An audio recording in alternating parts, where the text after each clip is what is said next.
Raja Seribu Telinga.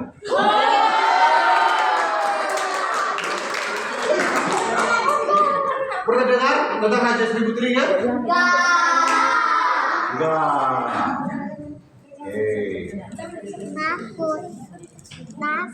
Raja Seribu Telinga sudah banyak membunuh orang.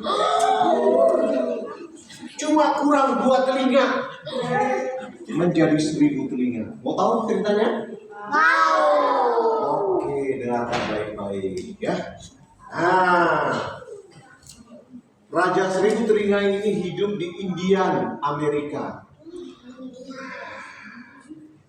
Nah, dia hidup menjadi seorang yang kejam dan bengis. Kenapa? Dia tinggal di hutan.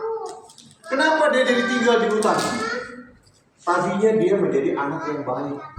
Nah, coba mana gambarnya anak yang baik? Nah, ya, anak baik, anak yang senang. Namanya bukan Seribu Telinga asalnya, namanya si Jenaka. Nah, kalau di India itu nama itu biasanya ada nama binatang, pakai nama binatang. Nah, ini namanya pakai nama Jenaka. Nah, ya, atau tumbuh-tumbuhan di negeri kami di sana waktu di India. Jadi harus pakai nama. Jadi orang panggil Jenaka, Jenaka. Dia lagi kecilnya riang gembira. Nah, setelah dia besar, nah, dia menjadi seorang pemuda yang gagah perkasa. Nah, tapi waktu itu dia masih kerja di salah satu orang yang sedang mengerjakan proyek kereta api. Dia kerja di situ. Wah. Dia kerja di sana dengan gagah, masih muda dia kerja. Suatu ketika salah instruksi, bukan salah instruksi. Dia disuruh melakukan tugas tapi membuat fatal, merugikan perusahaan. Akhirnya dia punya kuping dipotong dua-duanya. Tidak punya kuping sama orang kulit putih. Kejam sekali ya. Tidak punya kuping kemanusiaan. Ketika dia buat kesalahan, kupingnya hilang dua-duanya. Kenapa? Merugikan perusahaan yang dia tempat dia bekerja. Dari situ dia marah, dia benci sekali. Dan akhirnya dia pergi ke hutan. Dia pergi ke hutan. Dan dendam yang pertama dia lakukan kepada siapa? Kepada orang kulit putih. Dan setiap kali orang kulit putih ada dia bunuh. Wah, sudah itu kupingnya diambil. Kupingnya diambil. Sampai ya, bukan hanya kulit putih sudah habis. Setiap orang manusia yang punya kuping dipotong semua kalau pergi ke hutan, ke tepi sungai, baik itu berburu dan lain sebagainya. Habislah mereka, habis dia potong, darahnya dia minum. Jika apa dia menjadi orang yang sakti, ya, dia potong, darahnya dia minum. Ya, tapi dia pengen apa? Dia mau datang ke sukunya nanti, mau menunjukkan apa? Bahwa aku ini seorang yang hebat, kepala suku nantinya. Wah, tinggal ya, sudah sekian lama, hampir sudah kuping itu hampir menjadi 1000 kuping, cuma kurang 2 kuping. Berarti dia sudah membunuh orang berapa? 499 orang. Dan setiap kali dia membunuh, darahnya diminum, kupingnya dipotong, sehingga apa? Coba lo tunjukkan kupingnya lo. Nah, itulah kupingnya. Ya, itu kuping banyak sekali. Dan itu dia bikin apa? Kalung panjang. Coba bayangkan itu kuping manusia disambung-sambung, dia bikin kalung. Habis dari leher sini sampai ke perut, dia bikin apa? Kalungnya. Kenapa? Tinggal 2 pasang lagi. Nah, dia berjanji apa? Kalau hari ini aku tidak mendapatkan 2 kuping lagi, satu, aku mati bunuh diri. Aku malu dengan kalau aku pulang, karena dia pengen pulang ke kampungnya, menunjukkan dia adalah seorang Indian yang hebat. Wah, mau pulang jadi kepala suku, menunjukkan kehebatannya. Ya, tinggal kurang 2. Dari pagi dia tunggu, siang, sore, mau tenggelam matahari. Gak ada satupun yang berani datang, karena orang ketakutan sudah. Karena banyak mendengar kabar di sana. Kalau orang masuk sana nggak balik pulang, semua mati. Nah, sudah mau sore, mau matahari tenggelam, datanglah seorang yang pelan-pelan datang ke sana. Dia lihat, mangsa terakhir dia. Genaplah 1000, dia bangga. Wah. Tapi yang datang jungkuk begini, sudah tua. Dia lihat dari jauh. Ternyata yang datang adalah ibunya. Ibunya yang datang. Kenapa? Sudah 30 tahun dia tidak bertemu dengan orang tuanya.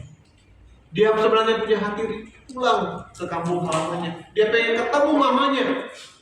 Tetapi gak bisa. Kenapa? Dia punya janji, aku harus mencari 1000 kuping dan baru aku pulang.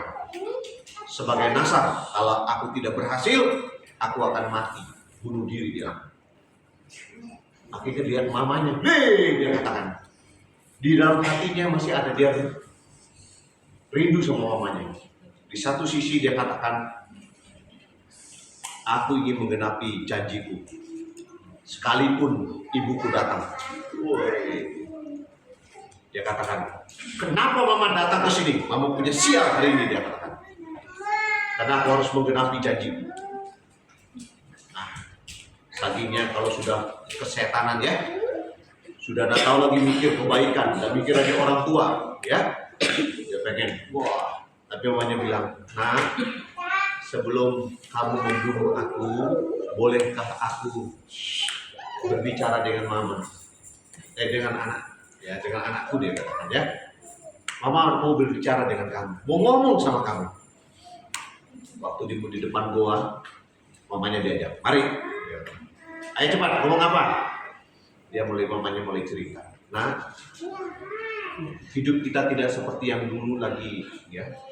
Semua suku kita sudah berubah dan menjadi suku yang kejam. Kenapa?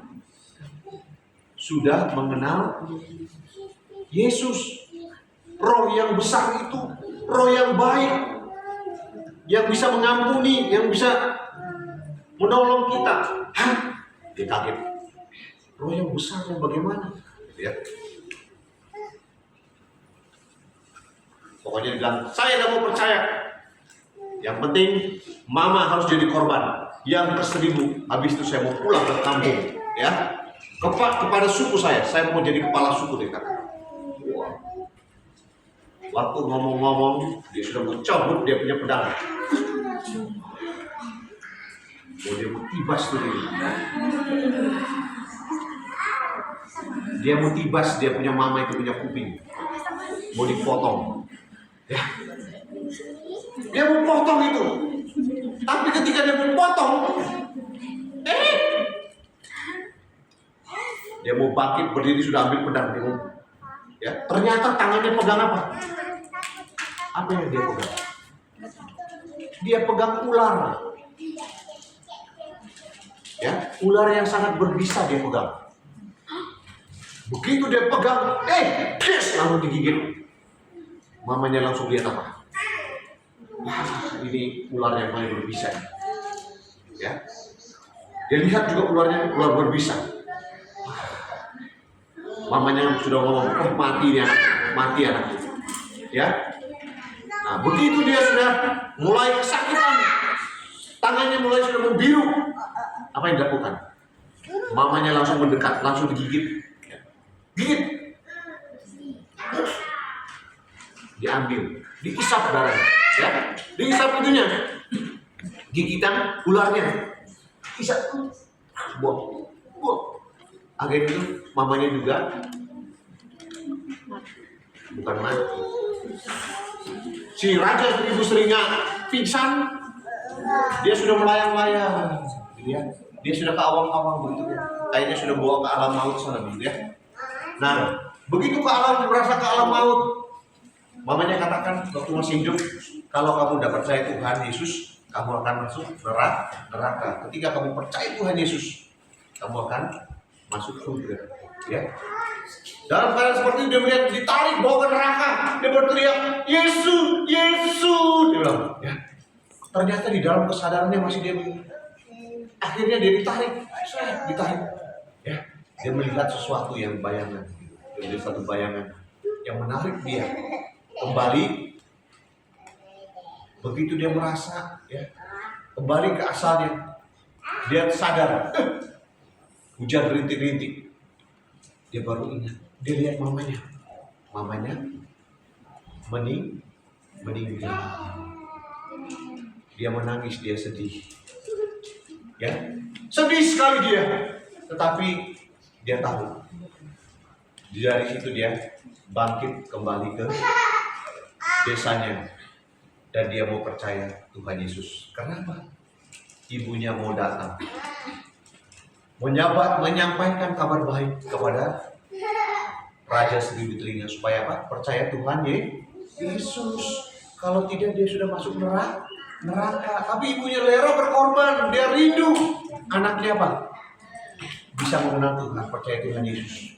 Walaupun sekalipun dia mati, dia mengorbankan dirinya, tapi anaknya hidup, mau percaya Tuhan Yesus. Nah, adik-adik yang dikasih oleh Tuhan, akhirnya si Raja Seribu Telinga percaya Tuhan Yesus dan bertobat menjadi orang baik. Nah, bagaimana dengan adik-adik yang percaya Tuhan akan memperoleh hidup yang kekal, tetapi tidak percaya Tuhan akan binasa. Seperti tadi dia sedang bukan bermimpi, dia dibawa ke alam. Tetapi ketika dia berseru memanggil nama Tuhan, rohnya balik, dikembalikan Tuhan, dikasih kesempatan untuk hidup percaya Tuhan Yesus. Bagaimana dengan adik-adik? Siapa yang mau percaya Tuhan Yesus? Angkat tangan yang mau percaya Tuhan Yesus. Yang percaya akan memperoleh hidup yang kekal, tetapi yang tidak percaya akan dihukum di api neraka yang kekal. Siapa yang mau percaya Tuhan Yesus? Angkat tangan. Oke, yuk kita berdoa ya.